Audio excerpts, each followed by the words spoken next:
ഒരിക്കൽ മഹാനായ അബൂ തൽഹ റളിയല്ലാഹു തആല ബോറടിക്കണുണ്ടോ?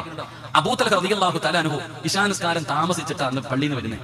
ഇങ്ങനെ പള്ളിയിൽ നിന്ന് ഇങ്ങനെ രാത്രി ഇങ്ങനെ വരുമ്പോ ഒരാള് തലയിൽ തുണി ഇട്ടിട്ട് ഇങ്ങനെ പതുങ്ങി പോകുന്നു. ആ പോക്ക് കണ്ടാൽ തന്നെ അറിയാം അതൊരു കള്ളപ്പോക്കാണല്ലോ.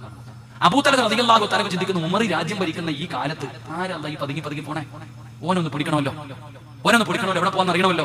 അബൂ തൽഹ റളിയല്ലാഹു തആല അയാളുടെ പുറകിൽ പോയി അയാളെ തലയിൽ തുണിയിട്ടാ പോണേ. ഇങ്ങനെ നടന്ന് ആരുമില്ലാതെ ഒറ്റയ്ക്കിരിക്കുന്ന ഒരു വീടിന്റെ മുമ്പിൽ ചെന്നു. അപ്പൊ തന്നെ മനസ്സിലായി എന്തിനാ പോണേന്ന്. അബൂ തൽഹ റളിയല്ലാഹു തആല ആരോടും പറഞ്ഞില്ല, മിണ്ടിയില്ല, പുറകിൽ പോയി. ആരാ അല്ലാഹ് ഇത്? ഈ വീടിന്റെ അകത്ത് ഒളിച്ചു കയറുന്ന ആളാരാ? ഈ പോയ ആള് വീട്ടിൽ ചെന്നിട്ട് അനുവാദം ഒന്നും ചോദിക്കാതെ ഒളിച്ചും പാത്തും വാതിൽ തുറന്നിട്ട് അകത്തേക്ക് കയറി.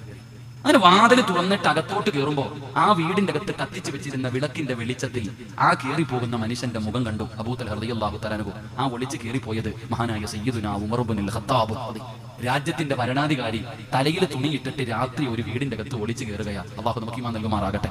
അബൂ തൽഹ റളിയല്ലാഹു തആല ചിന്തിക്കുക, ആരാ അല്ലാഹ് ഉമറിനെ കീഴ്പ്പെടുത്തിയത്? ആരാവട്ടെ? നമ്മളാണെങ്കിൽ പള്ളിയിലെ ഉസ്താദം കാണും, ആണെങ്കിൽ നിങ്ങളൊന്ന് ചിന്തിച്ചു നോക്കി. അല്ലാഹു അഅലം. രാത്രി ഏതെങ്കിലും ഒരാളുടെ വീട്ടിൽ കയറുന്ന രംഗമാണെങ്കിൽ പിന്നെ തെങ്ങി കെട്ടിയിട്ടാണ് ചോദിക്കണേ. അള്ളാഹു കാത്തിരക്ഷിക്കുമാറാകട്ടെ. അബൂ തൽഹ റളിയല്ലാഹു തആല ആളെ കണ്ടു, പുറത്തു നിന്നു, ആരെയും വിളിച്ചൊന്നും കൂട്ടിയില്ല. ഇറങ്ങി വരുമ്പോ ചോദിക്കാം, നേരിട്ട് തന്നെ ചോദിക്കാം. കുറേ നേരം പുറത്തു നിന്നിട്ട് ഇറങ്ങി വരുന്നില്ല. അവസാനം അബൂ തൽഹ തങ്ങളൊരു അടയാളം വെച്ചു ആ വീടിന്. എന്നിട്ട് വീട്ടിൽ പോയി കിടന്നിട്ട് ഉറക്കം വരുന്നില്ല. രാവിലെ എഴുന്നേറ്റു, സുബഹിക്ക് പള്ളിയിൽ പോയപ്പോ ഇമാമ നിൽക്കണത് ആരാ? ഈ ഉമർ നിങ്ങൾ. ഇന്നലെ രാത്രി ഒരു വീടിന്റെ അകത്ത് പതുങ്ങി കയറിയ ആളാ ഇമാമത്ത് നിൽക്കണേ. നിസ്കാരം കഴിഞ്ഞു, സലാം വീട്ടി. വല്ലാത്ത വിഷമം. അബൂ തൽഹ റളിയല്ലാഹു തആല ഇറങ്ങി ആ വീട്ടിൽ പോയി.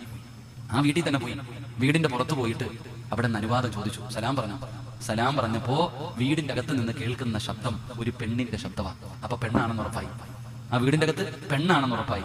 എന്നിട്ട് അബൂ തൽഹ പോയില്ല, കൺഫേം ചെയ്യണം. അനുവാദം ചോദിച്ചു. വീടിന്റെ അകത്ത് കടന്നു ചെല്ലുമ്പോ ഒരു പ്രായമായ ഉമ്മയാ വീട്ടിൽ കിടക്കുന്നത്. ഒരു പ്രായമായ വൃദ്ധ കിടക്കുന്നു.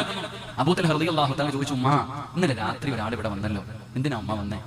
അത് എല്ലാ ദിവസവും രാത്രി വരും, എന്നെ കുളിപ്പിക്കും, എന്റെ മൂത്രവും കാഷ്ടവും ഒക്കെ കഴുകി വൃത്തിയാക്കും, എനിക്ക് വസ്ത്രം ഇട്ട് തരും, എന്റെ വസ്ത്രം കഴുകി തരും, എനിക്ക് ഭക്ഷണം വെച്ചിട്ട് എനിക്ക് തിന്നാൻ പല്ലില്ലാത്തത് കാരണം ആ മോൻ തന്നെ വായിക്കകത്ത് വെച്ച് ചവച്ചരച്ചിട്ട് എനിക്ക് വാരിത്തരും. എന്നും രാത്രി വരാറുണ്ട്. അബൂ തൽഹ റളിയല്ലാഹു തആല ചോദിച്ചു, ഉമ്മ, അതാരാണെന്നറിയോ?